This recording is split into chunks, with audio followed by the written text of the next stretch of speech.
Hey, how's it going everyone? This is DCSG81. I hope you have a beautiful day. Today I'm going to do a comparisons review for these Storm collectibles versus the upcoming Jada Toys Street Fighters. Okay, so first of all, this comparison review is going to be a little bit different as compared to those that I have done because I'm not going to judge which one will be better or which one you should go for. This is more like which lines you can really consider to continue or start off with if you are big fans of Street Fighters. And I know some of you guys must be wondering, why am I comparing Storm collectibles with Jada Toys and not the SH Figuarts with Jada Toys instead? Because you can see their scale is almost similar. Okay, I think the reason why I'm doing Storm with Jada Toys is because so far I think the Storm collectibles is very actively, I think they almost made every single characters, and this is what the Jada Toys is doing as well. They are very determined to release all the characters. As compared to the SH Figuarts, they are not really releasing everyone, although they do release quite a few already, but to this day itself, I think they are still very slowly releasing one by one. It has been, I think, a few years already, and they are still doing that very slowly. I would not be surprised that the Jada Toys will complete making everyone's before the SH Figuarts does. It's been 84 years. And so let's begin by checking out the boxes for both of them, and as you can see, the difference is very huge.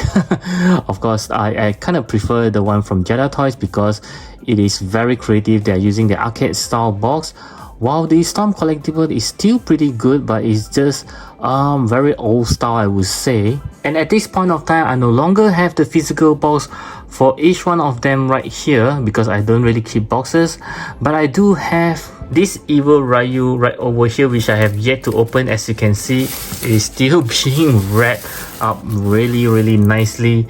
And let me adjust the camera so you can see how huge it is. I will actually put the Jada Toys Bison over here so you can actually see how big it is. You can also kind of like figure out the figures right over here, the Evil Ryu, so it's very huge box. At the same time, you can also see it is a very thick box as well. Wow.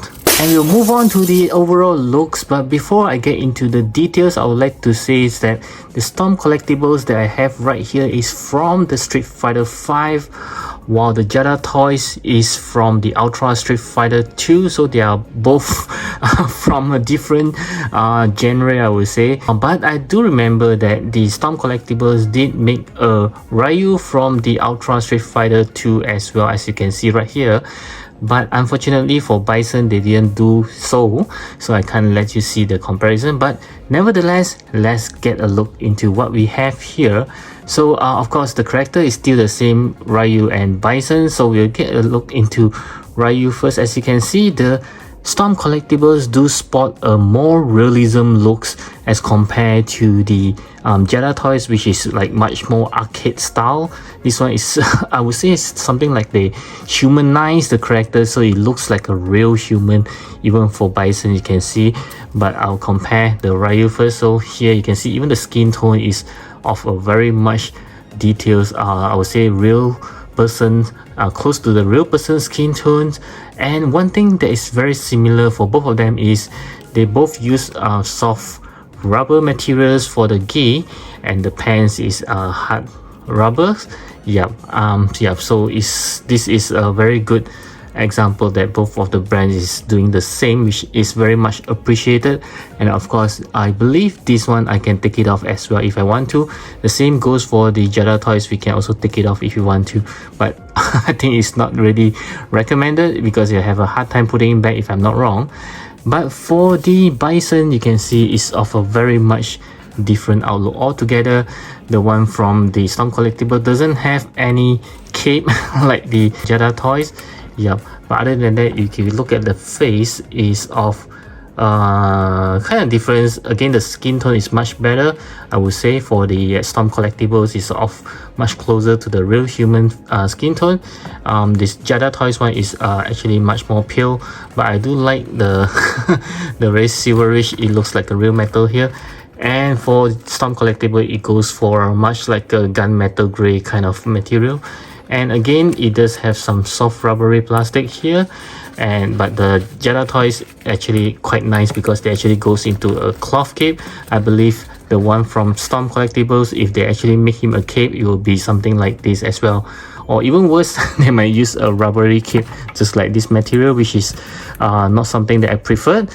Yeah, so for the overall look, yeah, each one of them actually have their own I would say unique style, because if you are into the arcade, I would say Jada Toys nailed it pretty well. But if you're into a more realism kind of like Street Fighters, yeah, you can see that the Storm Collectible actually looks much better. And next we'll move on to the accessory, and from here I have listed out all the accessory that comes with from both of the brands, and you can see that Storm Collectible do have a lot more accessory as compared to the Jada Toys. So let's check out the accessory from Ryu, and from here you can see, yep, even for the hands you can see it's a rather big difference there.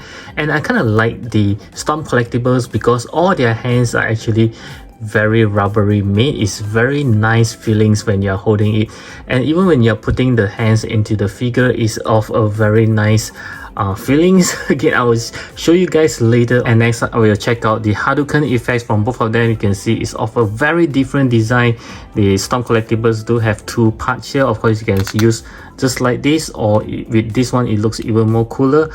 And the Jada Toys is actually just a single piece, but I kind of like the translucent, and the best of all, you can see the hands inside. So each of them have their own beauty. And the last one is of course the head sculpt, and for Jada Toys it actually comes with a complete head, but for Storm Collectibles it's only interchangeable faces that you can see right over here. So he just comes with three expressions. One is of the very calm looks, and then the angry one, and of course the open mouth shouting ones. So let's compare the angry one, because this is what Jada Toy has given us. So you can see that against you can see the Storm Collectibles do have a much more realistic takes on the figure as compared to the Jada Toys. And as for M. Bison's, the Jada Toys actually come with this effects pass. The same goes for the Storm Collectibles. He also comes with this very purplish flame effects parts for the hands. This looks very cool. And once again, I think the Jada Toys one is actually quite nice. I just love the translucent part of it. But for the Storm Collectible, even though it's also translucent, but it's of a hard plastic, this one is still soft. I kind of always like the soft kind, yeah, because once I drop on the floor, I wouldn't need to worry that it will break because it's soft. But for the Storm Collectibles, it's always very hard ones. So for this Jada Toys, he also comes with this cape, which is also one of the accessory.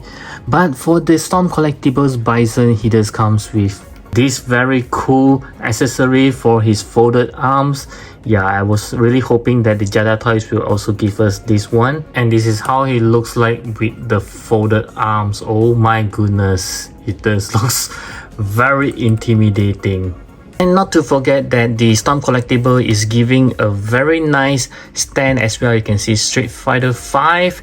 Yes, this is the base that comes with for both of the Ryu and Bisons. Yeah, you can see it's very solid, and I just like this stand here because it's very strong. It can actually withhold the weight of these big guys. So you can see you can actually adjust it, the height. And also this clip is very strong as well. Just love it how it actually bounces back together. There's a spring inside, and you can also move it up and down for any of your dynamic poses. This is a very good stand from the Storm Collectibles. Okay, so let's move on to the articulations. Since the Ryu and Bison is having almost a very similar articulations, I'll just take Ryu for example. And also I have just recently done a review for this Jada Toys Ryu, so you can check out the articulations over there. And right now focus on the Storm Collectibles ones, and I just love the articulations on Storm because it's very flexible, as you can see. The only things that I felt that is not as flexible as the Jada Toy is, you can see Jada Toy is having its own neck, and this Ryu is one piece on the body as well. So in terms of the neck turning, he's kind of limited as compared to this guy. But other than that, everything else is very articulatable. It's very nice, and even the torso, you can actually feel that their articulation, but you'll feel kind of restricted because of the gi. Yeah, so somehow, but I'm quite sure that once you take this off, he can articulate very well. And for the legs, everything else is superb, guys. Yeah, so it's very nice. You can do whatever dynamic poses, any flying kicks, anything that you want. This is absolutely beautiful. And also I mentioned about the joint earlier on, so I'm going to show you guys. Yeah, can you hear that popping sound? It's very nice, and it feels good to interchange all the hands on it because it's very rubbery. So there is no feelings like anything is going to break anytime, so it just feels very good. This guy is easily 6 to 7 years. I think I got him very long ago. Yep, the gi got a little bit brownish. You know how you can see it's kind of dirty, but it does feels like everything else is just good. Maybe some loose joint here and there, especially for the legs. Yeah, you can see it's kind of loose, but you can actually, I think it's easily fixed for that. Not all the Storm collectibles have very restricted head articulation because, like I say, the neck and the head is one piece. You can see this Bison does have a separate neck on its own, so he can actually articulate very well. But I just noticed that there are some paints that is being rubbed off from his collar. You can see the neck is slightly black there. Oh my goodness, this is not good, but it's actually not that noticeable. So this Bison does have a very good head articulations, and everything else is just, yeah, very much the same like the Ryu. And once again, I'm not saying that the Storm collectibles do have a much more superior articulation as compared to Jedi Toys. Jedi Toys do have its own merit as well when it comes to the articulations, but just a personal preference for myself, I just love when I'm playing with this guy. It just feels, everything just feels very smoothly, very nicely done. Okay, next we'll move on to the scale, and from here you can see they are of a rather huge difference there. The Storm collectibles are much bigger, and some of you guys even argue that the Storm collectible is not a true 1/12 scale. But I just love the size differences between the Bisons and the Ryu as compared to the Jedi Toys. You can see the difference is just a tiny bit. So let's measure them up. So I have a ruler here. So the Bison actually stands around 18.5 centimeter, while the Ryu is around 17 centimeter. But for the Jedi Toy, Bison is about 15.5, while the Ryu is about 14.5. Okay, so the difference are pretty big. And now I place them both side by side so you can have a rather clear view on the differences between the Storm collectibles and Jedi Toys. Wow, just look at this guy. It's a very big difference there. And let's do a little bit of size comparison with some other brand. And since now is the Deadpool and Wolverine craze, I will use this Deadpool as the size comparison. We have the Marvel Legends Deadpool right over here. The claw is actually from Takara Tomy, followed by this SH Figuarts Deadpool. And next I have this bootleg Mafex Deadpool. Even though it's a bootleg, I think it's about the same size. And last but not least, since there's not much space left, I'll put the Figma Deadpool right over here. Okay, so as you can see, the rest of the brand actually scale very much the same as the Jedi Toys. So it is indeed that the Storm collectibles is slightly bigger. Okay, so for my final verdict, yeah, I would say that it actually really depends on your preference. Oh, one more thing is that the Storm collectibles are of course more expensive as compared to the Jedi Toys. I think it's about 2 to 3 times more. Yeah, but of course you are paying for the details, the size, the accessory, and also I would say a slightly better articulations for some collectibles. I'm not saying that the Jedi Toy is bad. They are actually more affordable. I think it actually appeals to more wide range of collectors because they are like the scale that you saw earlier on is actually much more compatible. So yeah, so this is also another good thing about Jada Toys. I really do find that the Storm Collectibles is slightly bigger, so it might not fit into, if you're having a whole lot of 1/12 scale, they are actually a lot bigger when you display all of them together. Once again, I hope that this video is useful to you in deciding whether you should stick to the Storm Collectibles or you should go full force on the Jada Toys. And I'll catch you guys again in my next video.